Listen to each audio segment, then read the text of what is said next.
Welcome to Sadhana classes. Hello guys, welcome to Sadhana classes. आज हम इस वीडियो में साधना क्लासेस में जो विज्ञान कक्षा 9 के पहला चैप्टर कोशिका के बारे में डिस्क्राइब किया जाएगा कि कोशिका है क्या।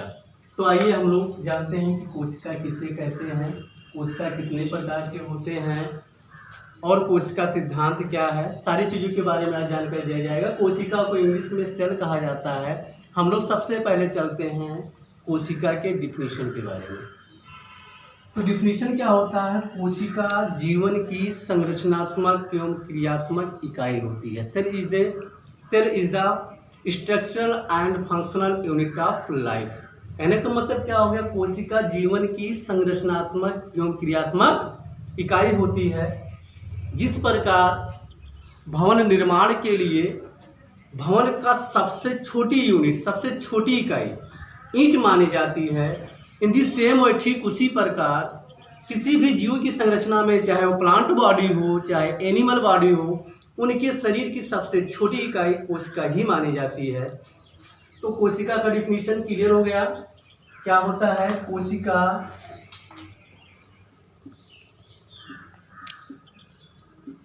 जीवन की संरचनात्मक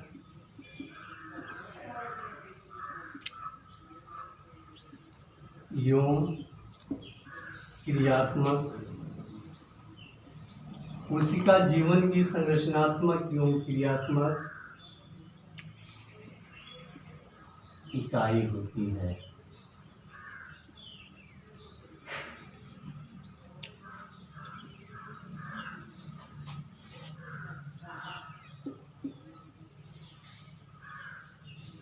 कोशिका की बात किया जाता है तो कोशिका का तो डिफिनीशन क्लियर हो गया। कोशिका जीवन की संरचनात्मक एवं क्रियात्मक इकाई होती है।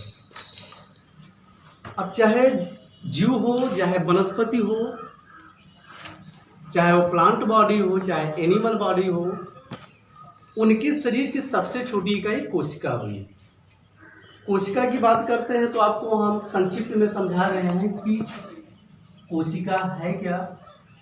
अब कोशिका का डिफिनीशन क्लियर हो गया तो सबसे पहले हम लोग जानना चाहेंगे कि कोशिका की खोज किसने किया था, कैसे किया था, कब किया था, इनके बारे में। तो कोशिका की खोज सर्वप्रथम रॉबर्ट हुक नामक वैज्ञानिक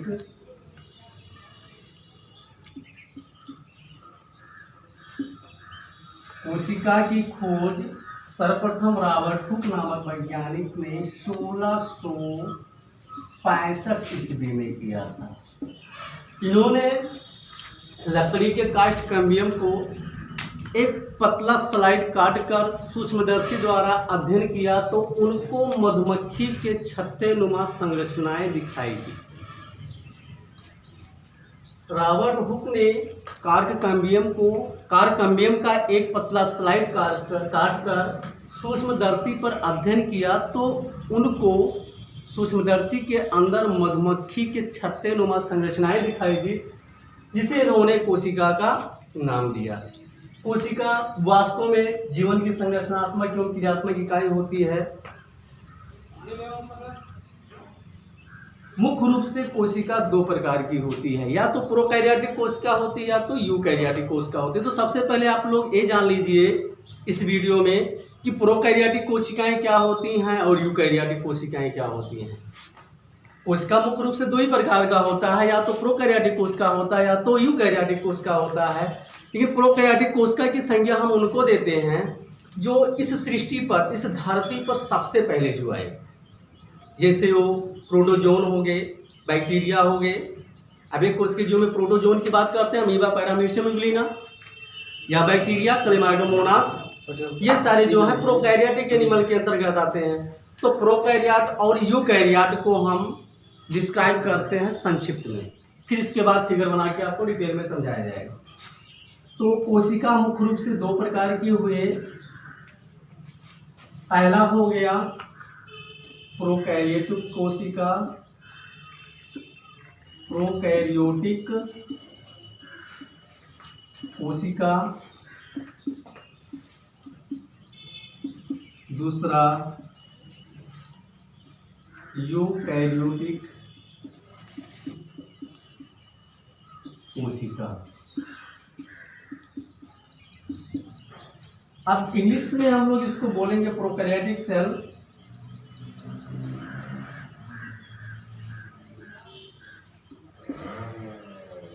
प्रोकैरियोटिक वर्ड जो है ग्रीक भाषा के दो शब्दों से लिया गया है। प्रो का अर्थ होता है प्राइमरी। प्रो का अर्थ क्या होता है? प्राइमरी। प्राइमरी को हिंदी में हम लोग बोलते हैं प्राथमिक। और कैरियोन को हम लोग न्यूक्लियस बोलते हैं। कैरियोन मीन्स होता है न्यूक्लियस। न्यूक्लियस को हिंदी में बोलते हैं केंद्रक। प्रोकैरियोटिक कोशिका का मतलब क्या हो गया कि ऐसे कोशिकाएं जिसमें प्राथमिक केंद्रक दिखे लेकिन इसमें पूर्ण विकसित केंद्रक नहीं पाया गया। तो प्रोकैरियोटिक कोशिका उन जीवों में पाया जाता है जो इस सृष्टि में सबसे पहले आए। हम लोग जब जैव विकास का अध्ययन करते हैं तो उसमें ये बताया जाता है कि जीवों की उत्पत्ति लगभग 3.5 अरब वर्ष पहले, 3.5 अरब वर्ष पहले, बहुत अधिक समय हो गया। तो कहने का मतलब क्या होगा, प्रोकैरियोटिक कोशिका के अंतर्गत हमारे क्या आ गए? प्राथमिक केंद्रक। ऐसे जीव जिसमें प्रथम केंद्रक या प्राथमिक केंद्रक दिखाई दे उसको हम लोग प्रोकैरियोटिक एनिमल बोलते हैं। और प्रोकैरियोटिक कोशिका से निर्मित जो जीव होते हैं वो अमीबा, पैरामीशियम, यूग्लिना,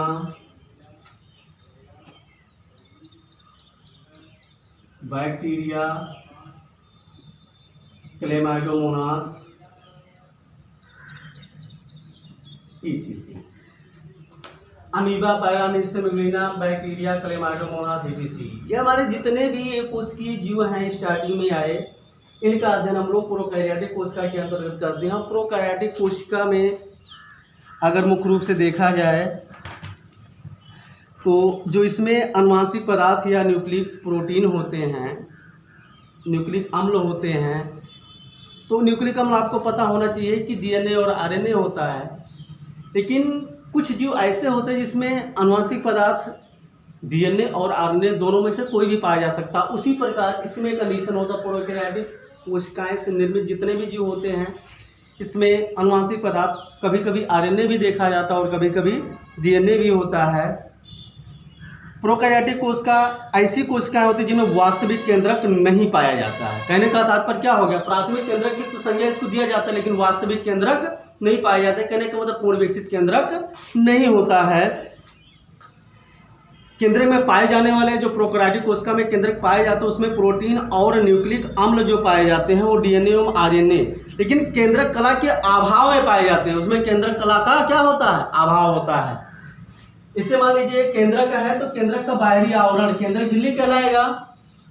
केंद्रक का बाहरी आवरण केंद्रक झिल्ली कहलाएगा। तो इसको हम लोग केंद्रक कला की भी संज्ञा देते हैं। तो प्रोकैरियोटिक कोशिका में ऐसे केंद्रक पाए जाते हैं जिसका बाहरी आवरण क्या होता है? पूर्ण विकसित नहीं होता है। और इसमें अनुवांशिक पदार्थ या न्यूक्लिक अम्ल की बात करते हैं प्रोकैरियोटिक कोशिका की, तो इसमें डीएनए और आरएनए कोई भी हो सकता है। इनमें एक बड़ा डीएनए अणु होता है जिसमें हिस्टोन प्रोटीन होता है। प्रोकैरियोटिक कोशिका में एक डीएनए अणु होता है जिसमें हिस्टोन प्रोटीन होता है। इसमें राइबोसोम 70 या 80 प्रकार के पाए जाते हैं। कितने प्रकार के? वैसे 70 या 80 प्रकार के राइबोसोम्स होते हैं, लेकिन यूकैरियोटिक कोशिका में 80 प्रकार के राइबोसोम्स पाए जाते हैं, जबकि प्रोकैरियोटिक कोशिका में 70 या 80 प्रकार के राइबोसोम्स पाए जाते हैं।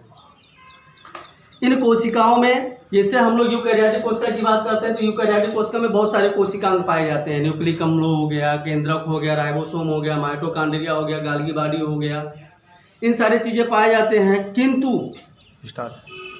हम कोशिकांग की बात करते हैं तो प्रोकैरियोटिक कोशिका में कोशिकांग का अभाव होता है। जैसे यूकैरियोटिक कोशिका में अभी जब हम आपको आगे बताएंगे तो उसमें केंद्रक, गाल्गी बॉडी, राइबोसोम, लाइसोसोम, माइटोकॉन्ड्रिया, ये सारे कोशिकांग उसमें पाए जाते हैं, जबकि प्रोकैरियोटिक कोशिका में इन कोशिकांगों का क्या होता है? अभाव होता है। रचना की दृष्टि से जीवाणु, नीलहरी शैवाल अगर प्रोकैरियोटिक कोशिका की बात किया जाता है स्टार्टिंग में, या आप एनसीईआरटी की किताब में पढ़ने को पाएंगे कि प्रोकैरियोटिक कोशिका से निर्मित कौन से जीव होते हैं, तो हम लोग बैक्टीरिया और ब्लू ग्रीन एलगी का नाम लेते हैं। या तो जीवाणु हो जाएंगे या तो फिर नीलहरित शैवाल होंगे। ये दो जो ऐसे हैं नीलहरित शैवाल में एनसीईआरटी के अकॉर्डिंग जो इंटर तक सिलेबस मेंशन किया जाता है, इसमें स्पाइरुलिना हो गया, नास्टाकिना हो गया, नास्टाकिना स्पाइरुलिना, ये जो 3-4 शैवाल के नाम हम आपको बता रहे हैं ब्लू ग्रीन एलगी हम, और इनमें प्रोकैरियोटिक कोशिकाएं ही पाई जाती हैं। और हमारे बैक्टीरिया, जितने भी प्रकार के बैक्टीरिया होते हैं, कहा जाता है कि सभी जीवों के वंशज हैं बैक्टीरिया अकॉर्डिंग टू प्रोकैरियोटिक कोशिका। इसलिए इसको कहा जाता है कि ये प्राथमिक केंद्रक का निर्माण किया, लेकिन इसमें पूर्ण विकसित केंद्रक नहीं पाया गया। और इसी प्रकार के केंद्रक आज भी विद्यमान है, किसमें, बैक्टीरिया में और ब्लू ग्रीन एलगी में। अब हम आपको आगे बता रहे हैं यूकैरियोटिक कोशिका। यूकैरियोटिक कोशिका क्या है, तो आइए देखते हैं इस वीडियो में आगे यूकैरियोटिक कोशिका के बारे में।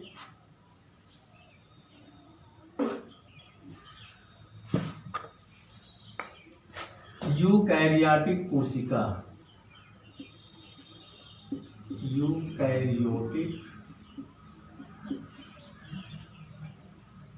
कोशिका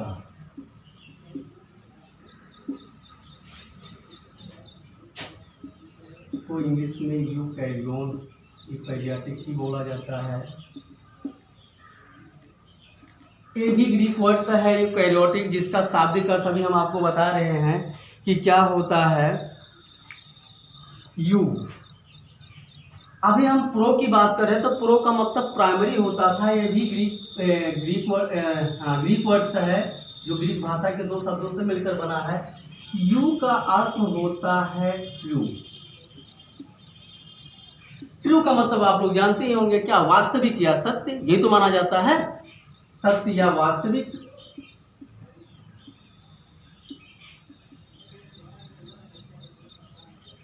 यू का मतलब ट्रू, और कैरियोटिक का मतलब न्यूक्लियस। कैरियोटिक को कैरियोन लिखा जाता है,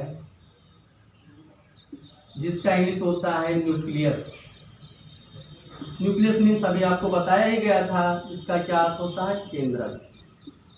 ऐसा कोशिका जिसमें वास्तविक या सत्य केंद्रक पाए जाते हैं, उन्हें हम लोग यूकैरियोटिक कोशिका बोलते हैं। आपको एक चीज हम फिर से बताना चाह रहे हैं कि ब्लू ग्रीन एलगी और बैक्टीरिया को छोड़ दीजिए। जैसा कि हम आपको अभी प्रोकैरियोटिक कोशिका में क्या बताएं, अमीबा, पैरामीशियम, यूग्लिना, क्लेमाइडोमोनास और बैक्टीरिया, कुछ प्रोटोजोन हमारे हैं, बैक्टीरिया जो हमारे हैं, और नीलहरित शैवाल में नास्टाकिना वो प्रोकैरियोटिक कोशिका में आता है। इन सबको छोड़कर बाकी जितने भी हमारे प्लांट बॉडी हैं और एनिमल बॉडी हैं, सब में यूकैरियोटिक कोशिकाएं पाई जाती हैं। और यूकैरियोटिक कोशिका का जो शाब्दिक अर्थ हुआ, यूकैरियोटिक का मतलब क्या हुआ, ये क्या हो गया, सत्य केंद्रक अर्थात वास्तविक केंद्रक। ऐसी कोशिका जिसमें वास्तविक केंद्रक पाए जाते हैं, उन्हें हम लोग यूकैरियोटिक कोशिका कहते हैं। ऐसी कोशिकाएं जिनमें वास्तविक या सुसंगठित या सुविकसित केंद्रक पाया जाता है, उन्हें हम लोग क्या बोलते हैं, यूकैरियोटिक कोशिका कहते हैं। इनमें केंद्रकीय पदार्थ कोशिका द्रव्य।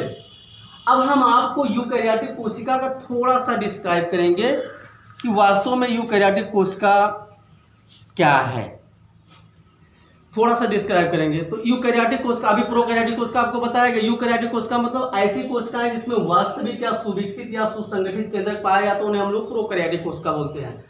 और प्रोकैरियोटिक कोशिका का एक छोटा सा, यूकैरियोटिक कोशिका का एक छोटा सा आपको फिगर बना के समझा दे रहे हैं, जैसे ये हो गया। तो यूकैरियोटिक कोशिका में यदि ये प्लांट सेल है, तो प्लांट सेल का बाहरी आवरण कहलाता है सेल वॉल, और यदि प्लांट सेल के अतिरिक्त, पादप कोशिका के अतिरिक्त यदि जंतु कोशिका है, तो उसका बाहरी आवरण क्या कहलाता है, सेल मेम्ब्रेन। सेल मेम्ब्रेन, इसको हम लोग हिंदी में कोशिका भित्ति बोलते हैं,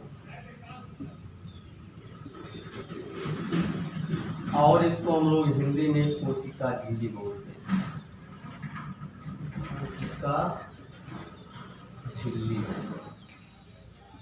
यूकैरियोटिक कोशिका यदि पादप कोशिका है, तो उसका बाहरी आवरण सेल वॉल कहलाता है। सेल वॉल वास्तव में सेलुलोज प्रोटीन का बना होता है, जबकि सेल मेम्ब्रेन कोशिका झिल्ली पेक्टिन, लिग्निन आदि प्रोटीन से मिलकर बना होता है। अब केंद्रक झिल्ली या कोशिका भित्ति के चारों ओर का जो आवरण होता है, यह कोशिकाओं को एक संरचना देती है, स्फेरिकल लाइक स्ट्रक्चर देता है, वृत्ताकार संरचना या गोलाकार संरचना देता है। कोशिका भित्ति या कोशिका झिल्ली के अंदर गाढ़ा तरल पदार्थ भरा होता है। कोशिका झिल्ली या कोशिका भित्ति के अंदर गाढ़ा तरल पदार्थ भरा होता है, जिसको हम लोग कोशिका द्रव्य के नाम से जानते हैं, या इंग्लिश में इसको हम लोग बोलते हैं साइटोप्लाज्म, या हिंदी में इसको बोलते हैं हम लोग कोशिका द्रव्य। कोशिका के मध्य में बीचों बीच में पाया जाता है केंद्रक। कोशिका के बीचों बीच में पाया जाता है केंद्रक, को हम लोग इंग्लिश में न्यूक्लियस बोलते हैं। कोशिका के बीचों बीच में या मध्य में पाया जाता है केंद्रक, जिसको केंद्रक पाया जाता है, और इसी केंद्रक में आनुवांशिक पदार्थ या न्यूक्लिक अम्ल हमारे पाए जाते हैं, जैसे डीएनए हो गया, आरएनए हो गया, तो न्यूक्लियस के अंदर ही होते हैं डीएनए और आरएनए। अभी आपको बताया गया है कि प्रोकैरियोटिक कोशिका में न्यूक्लिक अम्ल या तो डीएनए हो सकते हैं या तो आरएनए हो सकते हैं, किंतु यूकैरियोटिक कोशिका में न्यूक्लिक अम्ल की बात किया जाए या आनुवांशिक पदार्थ की बात किया जाए तो डीएनए ही पाया जाता है। केंद्रक कोशिका के मध्य में पाए गए, कोशिका झिल्ली के अंदर जो गाढ़ा तरल पदार्थ भरा होता है उसे हम लोग कोशिका द्रव्य कहते हैं। कोशिका के मध्य में जो गोलाकार गाढ़ा संरचना दिखाई दे रहा है, इसको हम लोग केंद्रक की संज्ञा देते हैं। अब देख लीजिए, अभी आपको हम क्या बताए थे कि प्रोकैरियोटिक कोशिका में कोशिकांगों का अभाव होता है, तो केंद्रक क्या हो गया, एक कोशिकांग हो गया कि नहीं हो गया।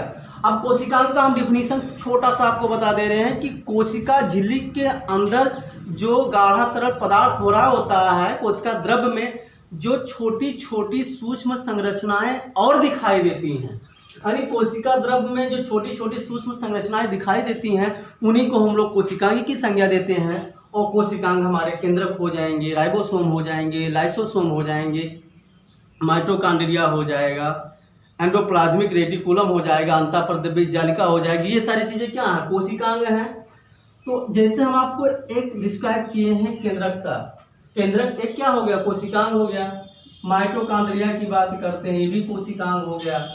हम गाल्गी बॉडी की बात करते हैं तो ये भी गाल्गी का या गाल्गी बॉडी, ये भी कोशिकांग हो गया।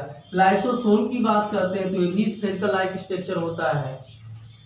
तो जितने भी हम कोशिकांगों के नाम बता रहे हैं, ये आपको हम डिस्क्राइब कराएंगे बहुत डिटेल में जब अगला वीडियो अपलोड किया जाएगा कोशिका के भाग का, उसमें आपको दिखाया जाएगा। अंतःप्रद्रव्य जालिका जो पाया जाता है यूकैरियोटिक कोशिका में, वो दो प्रकार के होते हैं। एक तो कणिकामय अंतःप्रद्रव्य जालिका होता है और एक सपाट होता है। यानी ये जो है ये RER है, रफ एंडोप्लाज्मिक रेटिकुलम, जबकि जिन अंतःप्रद्रव्य जालिका के बाहरी आवरण पर राइबोसोम के कण पाए जाते हैं उनको हम लोग